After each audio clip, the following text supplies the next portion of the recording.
Ngayon, 2 days prior to due date, problema ka na talaga. Sagad-sagad. Kasi nga, ihaharas ka na eh. Di ho ba? So ngayon, etong mga bugok na to, o-offeran ka ngayon. Meron ho kaming sister company o meron ho kaming kakilala, nagpapahiram din. Gusto nyo, namin kayo, i-refer namin kayo. Ayan na, dyan na ho magsisimula yung Tapal system. So, ibig sabihin ho, itong mga online lending apps, abusado, hindi yun naging effective sa pagpapahiram ho ng pera.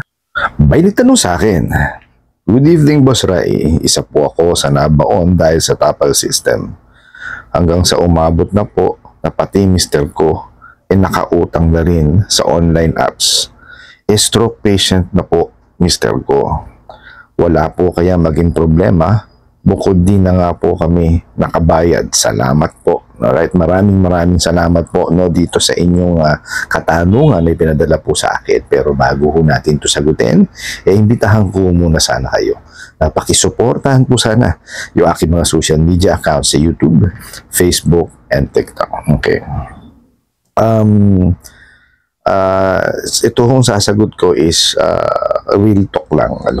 Anuhin ko lang ho kasi sa dami ho ng mga mensahe na nare-receive ko po regarding ho sa Tapal system, which is ito ho kasi yung bukod dun sa harassment, ito yung pangalawa na nagiging problema dito po sa mga online lending apps. Ito kasi yung nagiging resulta ng panghaharas itong mga abusadong online lending apps. Okay po. Okay. Kaya ako kasi kayo nang hiram ng pera, kasi nga ho, meron kayong pangailangan, okay? Meron kayong kailangang bayaran, meron kayong dapat pagtuunan ng pansin, Kaya kayo nang hiram. Okay. Ngayon, kung kayo ho ay manghihiram at darating ho dun sa punto na manghihiram kayo para lang humabayaran yung una yung nahiram, I don't think na makakatulong po sa inyo yan. Okay po. Sana po nakukuha nyo po yung sinasabi ko. Kasi po, ganito yan. Okay. Kaya yung sinabi ko sa inyo kanina, the fact po na kayo po ay nanghiram dahil nga meron kayong pangailangan. Okay. Let's say, sabihin yung kailangan yung magbayad sa bills. Okay, meron kayo pangailangan kasi na-short kayo, wala pa yung sahod nyo, di ba? So, nanghiram kayo ngayon para mabayaran yung bills. Or, let's say, kailangan nyo ipagawa yung isang parte ng bahay po ninyo. Okay, kasi wala pa nga yung pera inaasahan po ninyo. Let's say, wala pang sahod, pero kailangan ng gawin. Let's say, bubong na lang, tumutulo kasi maulan nga ngayon, di ba? So, isa yun. Yun yung mga dahilan. Sample, okay? Ilan sa halimbawa po. Ngayon, kung ito, within 7 days lang babayaran mo, paano mo sa tingin mo mababayaran? Diba? Kasi wala sa hindi ito yung pangkaraniwan na termino, 7 days. Okay? Kahit saan siguro lending financing, ngayon lang ako nakarinig na 7 days eh. Di ba? Kasi kalimitan yan, ang termino niyan is 15 days, 30 days. Di ba sa mga sa mga Indians nga po, di ba? Ilan days ba yun? 45 days o mantakin nyo yun, ang layo ng diferensya. 45 days kontra sa 7 days.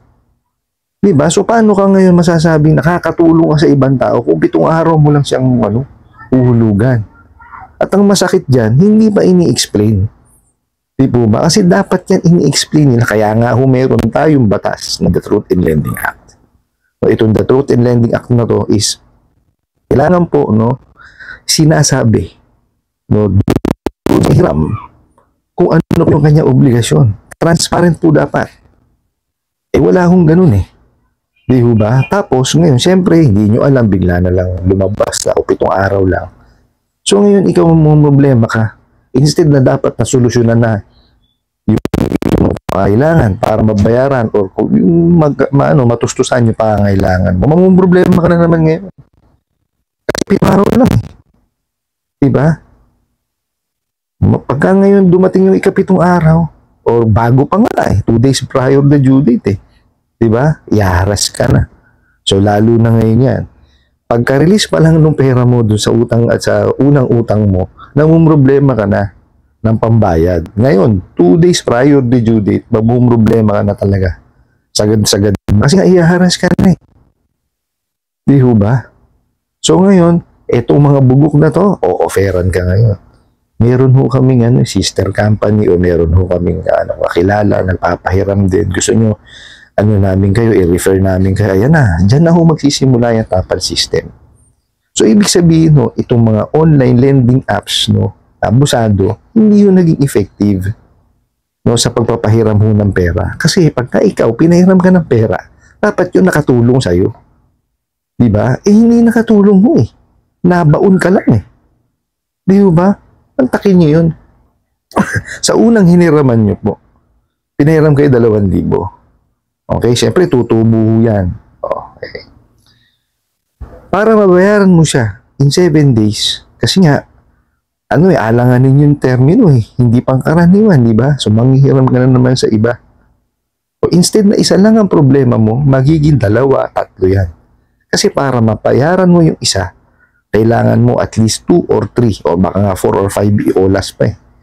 O di ba? Instead na isa lang ang problema mo, ayan na. Dumami na sila. Okay?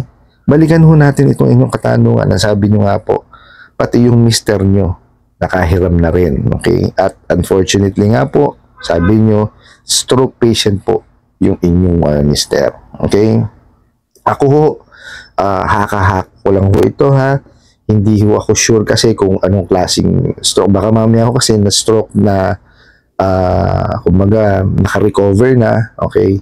Ang intindi ko ho kasi dito, kasi nga ho nagtatanong kayo rito na wala kayang maging problema.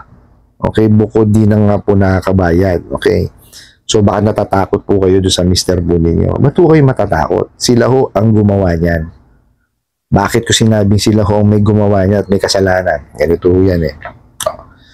Kung alam po pala nila na stroke patient, okay, kung sila po ay nag-conduct ng credit investigation, ng verification, kung ginawa ho nila yung tamang proseso ng pagpapautang, hindi ho nila mapapahiram ang mister po ninyo. Kasi kung yan po ay stroke patient or kumbaga nagre-recover po sa pagkakaroon po ng stroke.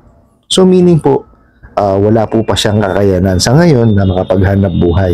Tama po. Kung yun po yung intindi ko ha, so ibig sabihin ho, paano mababayaran?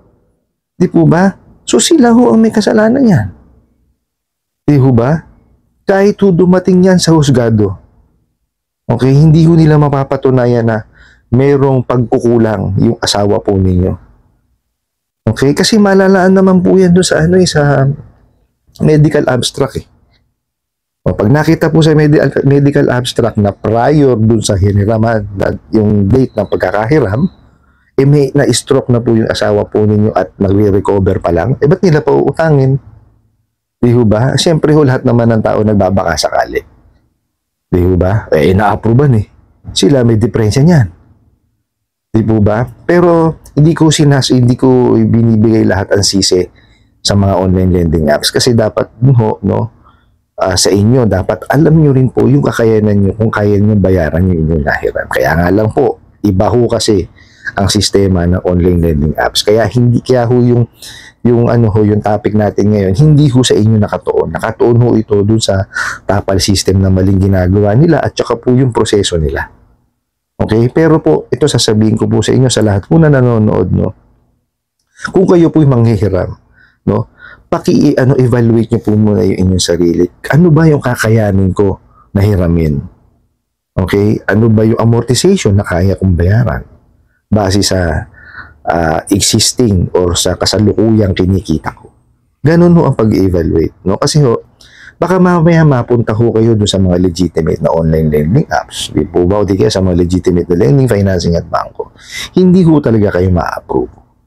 Okay po, baka mamaya sabihin nyo lang, kagaya po ng mga iba na babasa ko sa comment sections po, na ang tagal ko na nag-apply dyan, hindi ako ma-approve, ganyan. Kasi meron hong tamang proseso yan eh. Hindi naman ho kasi, kumbaga hindi ho yan ibinibigay. Okay, may evaluation po yan, may policies and procedure po no, kada lending, financing at bangko. No, meron ho silang risk appetite na sinusunod. Okay, yung iba ho, mababa ang risk appetite. Yung iba ho, mataas ang risk appetite. Yung matataas po ang risk appetite, kahit ho sabihin nyo na meron kayong record sa CIC, papahiramin pa rin yung kayo nun. Totoo po yun. Pero po yung mga mababa po ang risk appetite, no, yun, talagang mahigpit yun. Mahigpit talaga ho sa sa pag-credit investigate. Sana po nauunawaan yung sinasabi ko regarding dun sa pag-evaluate ng sarili para makahiram. Okay, ngayon balik ho tayo sa inyo pong asawa, okay? Wala ho silang magagawa ron. Kumbaga, ito lang ho masasabi ko sa inyo. Kagaya ho na lagi ko sinasabi, mental torture po, tsaka emotional stress, yan ang gagawin sa inyong mga yan. Kasi pagka bumigay kayo, yung inyong isipan at damdamin, ang gagawin nyo dyan, manghihiram na naman kayo na manghihiram para mabayaran lang ho sila. Hindi ho matatapos yan. It will be a continuous cycle, no, na magiging pabigat po sa inyo. Okay? Lalo sa mister po ninyo na kailangan po nito. Kasi ho, stroke patient po. So, dapat yan, kalmado dapat ang isipan, ang damdamin. Di ba? Bawal ho nai-stress yung mga yan. So, kailangan ho siya ay makapagpahinga. So, kung ano man ho yung ginamit yung numero dito, gawin niyo ho kung ano yung dapat nyo gawin para hindi niya na humabasa o mapakinggan yung mga tawag dito, mga bugok na online lending apps na to. Kasi nga ho, masama ho or bawal sa kanya ang ma-stress. So, intindihin niyo yung asawa po ninyo. No? Tapos, tsaka ho ninyo pag-ipunan, tsaka nyo siya bayaran. Bayaran nyo na lang ho yung kung ano yung sinasabi po sa tawag dito sa ceiling on interest rate. Okay, pasensya na ho kayo kasi malapit ho yung aking tinutuluyan sa simbahan. Kaya may nakampana po, no? So, pero malapit naman ho tayo matapos. Okay? So, yun na lang ho ang gawin po ninyo, no? Pag-ipunan, tsaka nyo po siya bayaran, tapos lahat po ng mga ginamit yung numero or pati telepono, linisin nyo po. Yung pong social media, make it a point na secured po siya, tsaka po yung mga nanakaw po nila ng mga contact details, wala na tayong magagawa doon. Manghingi na lang ho kayo ng paumanhin. No, ganun na lang po gawin niyo. Tapos, i-build niyo po yung inyong credit standing sa ganun po, dun po kayo sa mga legitimate na lending, financing at bangko makakapanghiram. Sana po nasagot ko po itong katanungan na to at sana po yung makatulong. Maraming salamat po sa inyong walang sawang pagsuporta at panonood sa aking mga videos. Maraming salamat po sa inyong pag-like, pag-share, pag-comment at pagtatanong. At kunin ko na rin po itong opportunity na to na imbitahan po sana kayo na pakisuportahan po sana yung aking mga social media accounts sa YouTube, Facebook, and TikTok. Hanggang sa muli po, yun lang.